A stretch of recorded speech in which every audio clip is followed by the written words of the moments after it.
All right. I want to talk today a little bit about ownership and how that's different than just checking the box. Today's world, we often just check the box, shallow surface, just getting the job done, and not really taking ownership of situations. And there's a few layers to that, obviously, but you can really go deep on taking ownership of a situation. And when you do that, you're not just looking to check the box. We start our days off with a checklist to make sure we're prepared for the day. And short term preparation, do I have the chemicals stocked? Do I have the tools I need on the checklist to do the job that day? Channel locks, Riptide charged, everything like that. There's some short and midterm box checking on that. Do I have gas for today? Can I wait till tomorrow or Wednesday? Can Where am I at? Am I oil change? Do I need an oil change this week? Next week? Can I wait a month? How do the tires look on my truck? Some midterm preparation to make sure you're set up for success. And then there's long term. Do I know how to use all the tools on my tool belt? I check the box every morning, but do I know how to use lineman pliers? Do I have the electrical skills to use that tool to provide an outcome for a client, which provides immense value in the market to get paid? That's what ownership really looks like. It's not just checking the box that day. I have the tool. Every day is repetitive. That's why people don't oftentimes want to do the checklist to prepare themselves for success, because they're not actually taking ownership of the situation.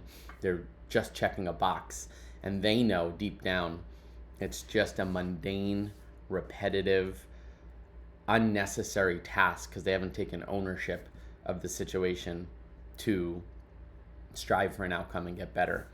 Um, on site, on job, another great example, a story to piggyback. We obviously take cleaners at clients' pools, empty them, put them back in the pool to clean while we're not there.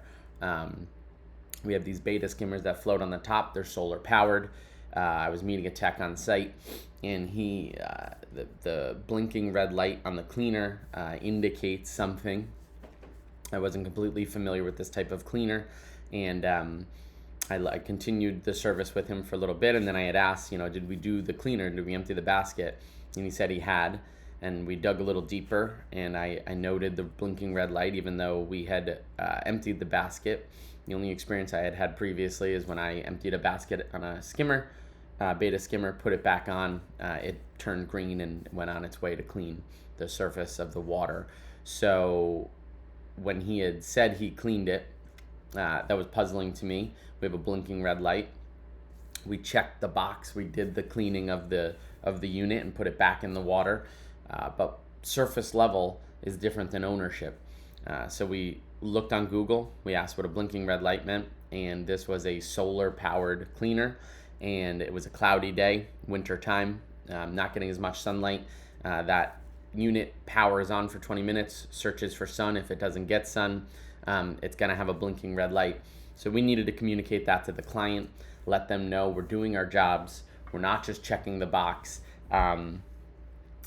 Owning that situation is cleaning it, doing your job, understanding if something's still wrong, digging further into it, communicating it to the client. Again, it wouldn't have even been enough just to know. We got to communicate to that client, because our job is to provide carefree pool ownership. So if the client comes out and that unit is blinking red, at minimum, they think something's wrong. Maximum, maybe they think we didn't do our job. We didn't empty that cleaner. And it starts to provide a little unease to the client, which we are there to solve, and we actually did. Which is the worst part of it all. We actually did the job. We didn't skip cleaning it and emptying the basket. We did the job. We just didn't go deep, and we didn't take ownership of the situation. So we dug in, we got the answer, we communicated to the client, and we really we took ownership of that situation. Oftentimes, we don't finish a job to completion. We often will stop at surface level. We will stop at basic level. We will not continue on and finish the job to completion. What does completion mean? Completion means obviously doing the task that you were performed to do. Going back to the checklist, right? Do I have the tools? But what if you're missing tools? What if you're missing those lineman pliers that you necessarily don't have the skills to use? Are you putting in a ticket to make sure we get another pair of lineman pliers ordered, because who knows if we're doing electrical training next week and you'll be the only tech without lineman pliers. That'd be an unfortunate situation. So in the case of completion, it's not only doing the task, using the tool that helps you be prepared for success or do the job, it's finishing it to completion. Another great example, we apply chemicals to pools, and obviously it leaves us with debris, with garbage. If you accumulate that garbage through the day and it's on your truck somewhere and it's messy, or in your truck, chemicals can spill. So finding a garbage, as simple as it sounds, finding a garbage for that debris, whether it be on site or the gas station, or you have a garbage spot on your truck to empty at the end of the day, so everything's contained in one space, neat and clean, and it's part of a process at the end. When we're on site, if we're doing plumbing, repairs, equipment swaps, as an opportunity to do the job great, solve the outcome, get the pump running, get the heater replaced. But if we don't cap the pipes of old equipment we've taken out, if we don't remove all debris, old cuttings on site, we're not getting the job done to completion. We're just, in essence, checking the box of, I had a job on my list and I checked the box and it's done. It feels good to say it's done. We need to raise that level of ownership to what is done. Done is set up for success, execution of the job, communication to the client, clean up on site, and making sure your truck looks good when we head out into the market, back to the next site, for all the reasons. Another great example of being prepared and taking ownership. One of our technicians stopped in a market in a neighborhood. A builder called his attention, asked him what he was doing, who he was taking care of, noted his professional attire, looked good, truck looked good, in order.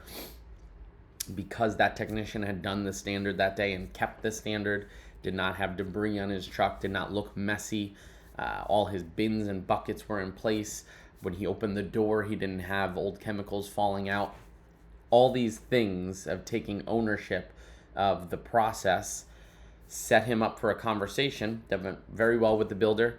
The builder had then reached out to us, and we were able to form a relationship to provide services for that builder, a wonderful handoff and client pipeline for us, a good professional relationship in the market, because we took ownership, full ownership of the situation, from our uniform to running the truck that day and making sure we were stocked and making sure we were prepared to do a good job, look good, and do it to completion.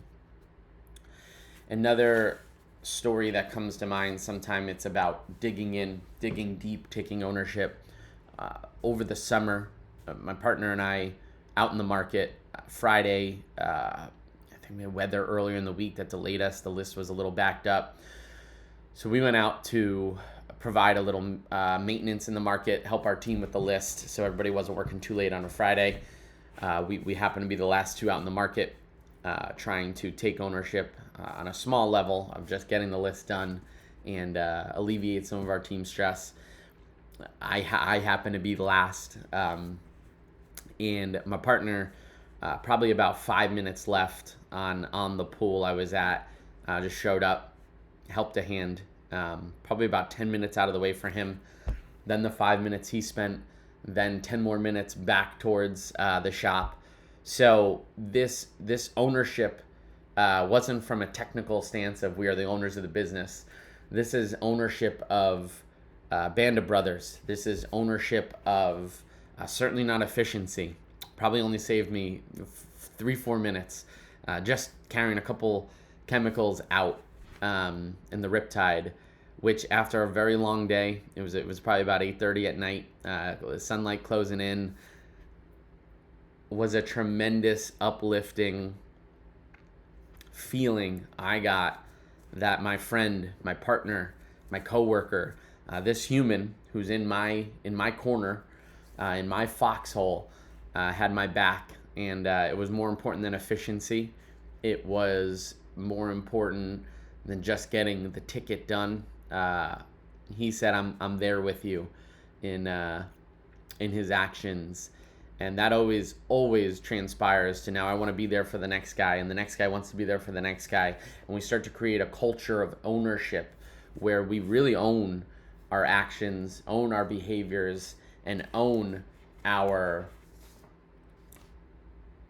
process of what we do every day and who we are, and not just check the boxes on surface level that the list got done. Would anything have been different if he didn't show up? Absolutely not. Did I expect him to show up? Absolutely not.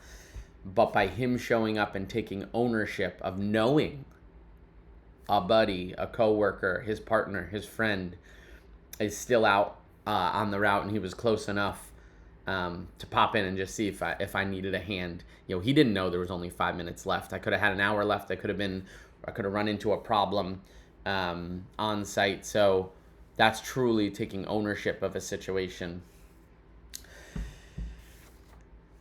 Integrity in the ownership category is a really important part to touch on as well. Part of our job is running a system to its full capacity to make sure it's operating correctly. We do work that our clients often don't know, truthfully, what we're doing out there. If the pool stays blue, they for the most part think things are working, and what we do is so much more than that. So having integrity of the process we do to make sure that we're doing the right thing, even when nobody's watching or nobody understands, is of the utmost ownership of a system and a process and your behavior. Great example of this is many of our pumps are hooked up to a board so that we can control the pump, and that's a manual process to get it hooked up to the board.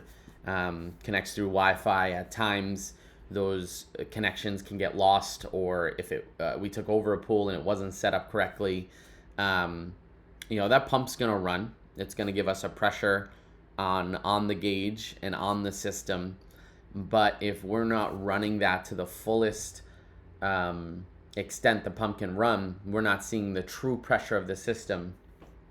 And you guys have asked in the past, what's the exact point? Why do we do this?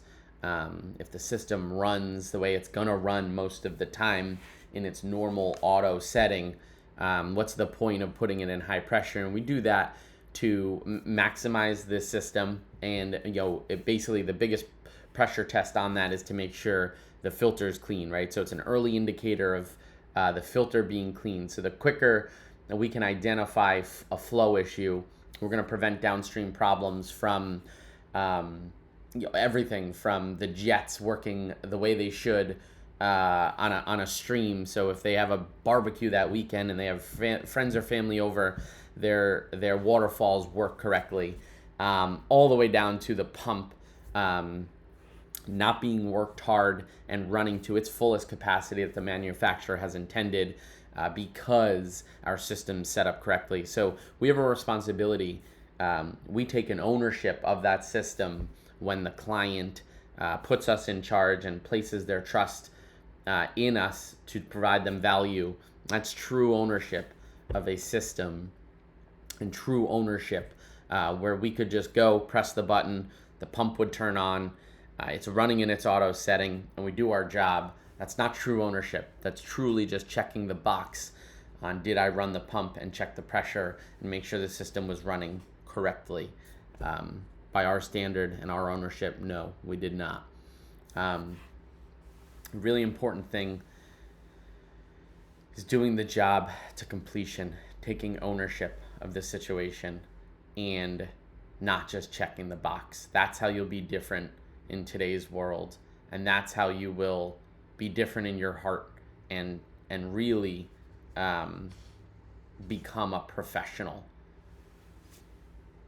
in the market and provide value to your employer, to your clients, and then further gain skills to bring value to yourself, your family, and your community. Doing your job, checking the box, just keeps you employed.